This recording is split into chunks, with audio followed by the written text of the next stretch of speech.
averaged on screens 2.5 minutes.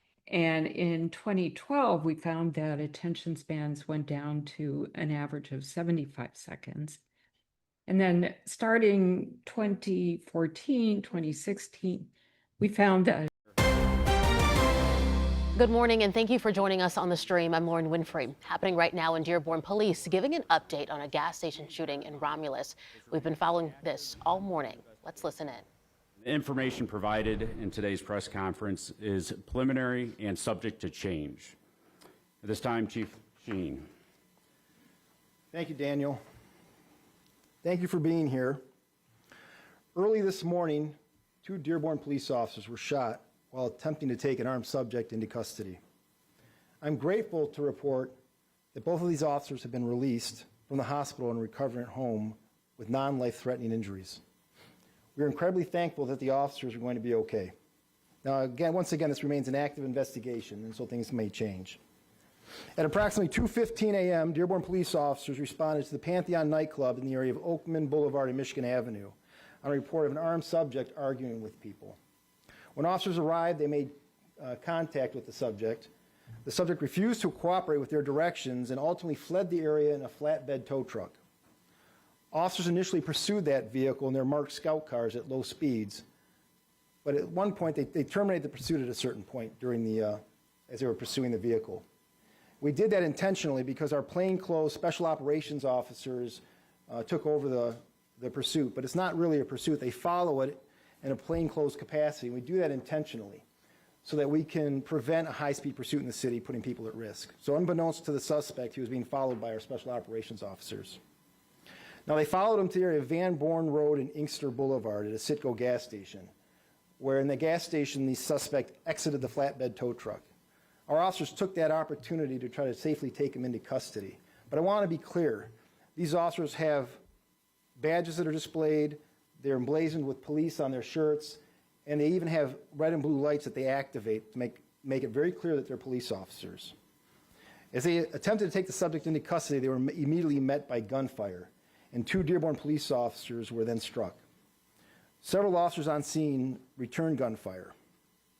Following the shooting, the suspect returned to his tow truck and was able to flee the area once again.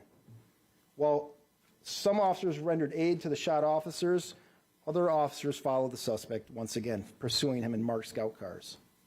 During that pursuit, the suspect threw 2 handguns out the window. In addition, as they pursued the vehicle, they ultimately came to the area of the 27th block of Stanfield in the city of Inkster, where they were able to take him into custody. He ended up pulling over, and they took him into custody without incident. It was at that time that they realized that the suspect had been shot as well. The suspect is a 32-year-old Detroit resident. Both of our officers, I want to talk about the condition of our officers. Both of our officers were transported to a local hospital and treated for gunshot wounds. I'm extremely grateful that our officers have been released from the hospital and recovering. Dan, can you bring up a picture of that vest? I want you to understand something here, folks. This could have easily been a fatal encounter for my officers. My officers are very lucky. It's a small miracle that they're going to be okay. You can see there on the screen, that's an image of one of the vests that the officer was wearing. And there's clearly 2 gunshot wounds that the vest was able to, I'm not entirely certain at this point whether it stopped it from penetrating entirely, but enough to slow it down that our officer's life was saved. That officer also took a gunshot wound to the arm. We're going to make sure to provide our officers whatever they need and the support that they need as they recover at home. I ask that everyone respect their privacy as they recover from this incredibly dangerous encounter. I want to recognize the courage and professionalism demonstrated by our officers. They responded to the report of an armed individual and ultimately encountered a suspect who was willing to use deadly violence against them. Despite 2 of our officers being shot, our personnel continued working to safely apprehend the suspect and protect the surrounding community. Now, this remains an active, ongoing investigation. The Michigan State Police is going to take the lead on this case, as is consistent with our policies to allow for an independent investigation. We'll provide additional details as they become available, as long as it won't compromise the integrity of the investigation. This morning is just another reminder of how dangerous law enforcement and police work is. Our officers went to work last night expecting to protect this community and return home safely to their families. 2 of them were shot while carrying out this responsibility. Look, I've spent 30 years here at the Dearborn Police Department. I've always said that I don't need to go to the movies to see superheroes. I get to work alongside them every single day. The men and women that make up this department are some of the most remarkable people I've ever met.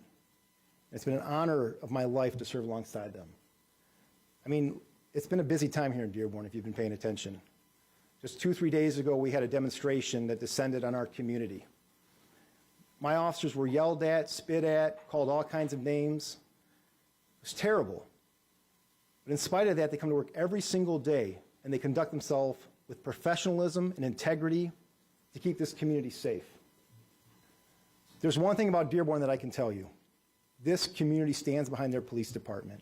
So I know that they will continue to do just that as these officers recover from their injuries. With that, I'd like to introduce Mayor Abdullah Hammoud for some words. Mayor? Thank you for being here. I want to begin by just expressing my gratitude to the officers who were out last night and just to be relieved that they're going to be able to return home. You know, there's a commitment that you make when you assume the office of mayor, and it's to work alongside your police department and to assure them that you provide all the resources and tools necessary so that they can perform the duty at the highest level of professionalism. And that's the commitment that we stand by. And with that, you also ensure that you have with you the best police chief and the best command staff. I can tell you of all my directors and all my appointees, one of the most important ones that you make is in the head of your police department. This is a department that you work with day in and day out, ensuring that the officers who go out, the men and women who dress in uniform each and every single day, who are out there to ensure that the public, like myself, can lay their head on the pillow and go to sleep comfortably, have the tools and resources that they need. And so when you get a call in the early hours of the night and you receive details about the events that unfolded, the only thing that you can do is be thankful that they're able to return home at night and to want to assure that their families, if they're watching and listening, that we will do whatever we can around the clock to ensure that you also have the support that you need as you get through this difficult time. And that's really what I have to say. Dearborn has been the target of so much over the last several weeks and last several months, and will continually be the target for months and years ahead.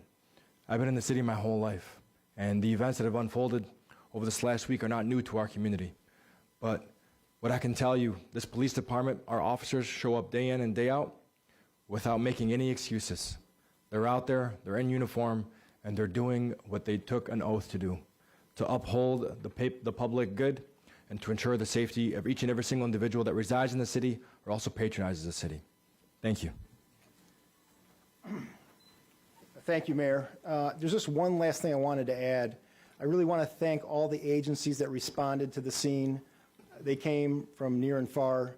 To the medical staff that rendered aid, the fire department personnel, the hospital staff, everyone. I'm very grateful for all of their assistance in this incident. Now with that, I can open up for some questions that you may have.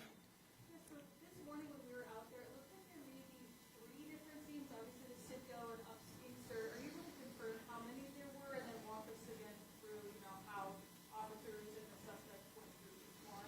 So the question was, there appears to be 3 scenes, and so I'll try to walk you through what happened early this morning. There's a scene at the Pantheon nightclub, obviously. That's where the original run came in at 2:15 a.m.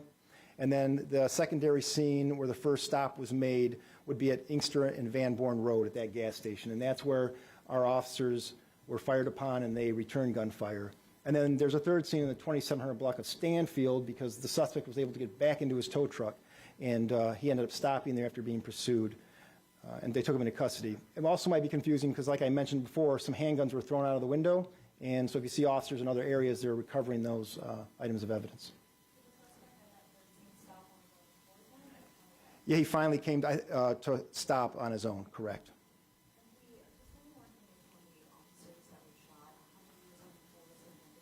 So they're both male officers. I don't have their exact time on the department, but they have both had probably around 10 years on the job. Both seasoned officers. Our special operations officers is a special unit. We take experienced officers and place them there because the work is, it's all dangerous, folks, but they have a tough job.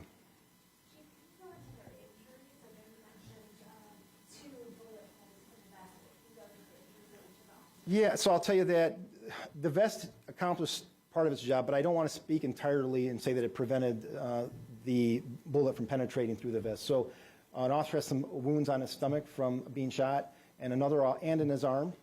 But we have a medical director here at the Dearborn Police Department who has taken a look at his injuries, and it's just, in his own words, it's a miracle that it's not more serious, that doesn't appear to be any real serious damage to any of the structures, nerves, or muscles. And then the additional officer was shot in the shoulder. Yes.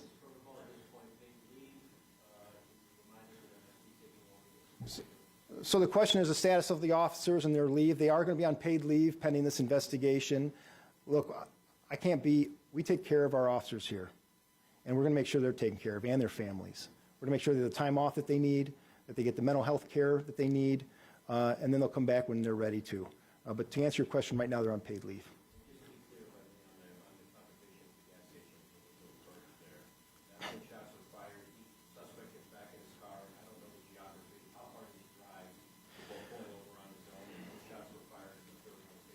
Correct. So they immediately were met with gunfire when they attempted to take him into custody at Van Born and Inkster. When he got back into the tow truck, he went around several blocks at low speeds in that area and finally came to rest in the 2700 block of Stanfield. I would say it's just a couple miles from Van Born and Inkster.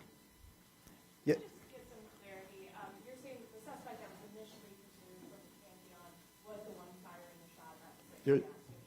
Correct. So the suspect at the Pantheon in the tow truck is the same person that fled the entire time. He was by himself in that tow truck and is the same person that exchanged gunfire with the officers. If I could do a follow-up there. So the two officers who ultimately were injured during the shot were plainclothes except for some signage on them. But when they arrived, it sounded like other officers arrived simultaneously. So we have other officers that are a member of the Special Operations Unit. They all have neck badges. They all are emblazoned with police on some level. And they also have lights in their vehicles that they can activate, so it's very clear that they're law enforcement with red and blue lights. So they're plain clothes, but when they're going to take someone into custody, they make it very clear who they are so there's no misunderstanding.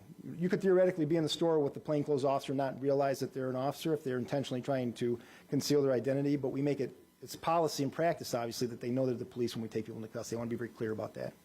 Yes, ma'am. I'm so sorry, just to clarify. Sure. How many officers we met him at the Citgo gas station? So it was just the two and then the other officers. I don't have that. Shots fired. So I don't know how many shots were fired. It's early on in the investigation, and I can't tell you the number of officers that were there when they went to confront him. Was it the two officers that were shot that returned fire or surrounding officers that responded? A number of officers returned fire. I can't tell you the number or who individually at this point. Yes.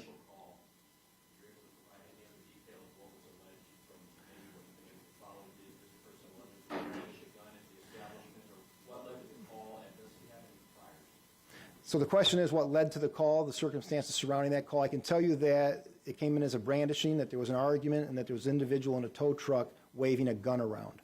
I'll also add that this individual does have a criminal history, a violent one, and was released out of on parole in 2021. Listen, I can take a couple more questions, and then we'll call it. So I don't know the number of times he was shot. Thank you for that. He was taken to a local hospital, and he's being listed in critical condition at this point. Two more questions, please. The firearms that were thrown out of the vehicle, were those obtained by the suspect legally? That I can't answer. I would imagine no, he's a convicted felon. Can you say how many were thrown out? 2 have been recovered. Last question over here. We are looking into that, but I can't confirm it at this point. So here's my parting words, folks. Police work is a dangerous job. Police officers around this country go to work every day and night to make sure that we're safe. I'm so grateful to work in this noble profession. I love my officers. I'm so grateful that they're going to be okay. And I encourage you, if you have a police officer who lives in your neighborhood or you see them somewhere, thank them for their service. With that, I conclude the press conference. Thank you.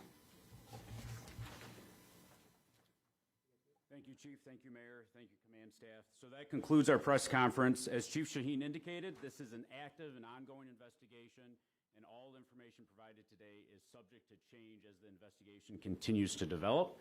If the media has any further questions, please contact me or Hassan Abbas from the City of Dearborn.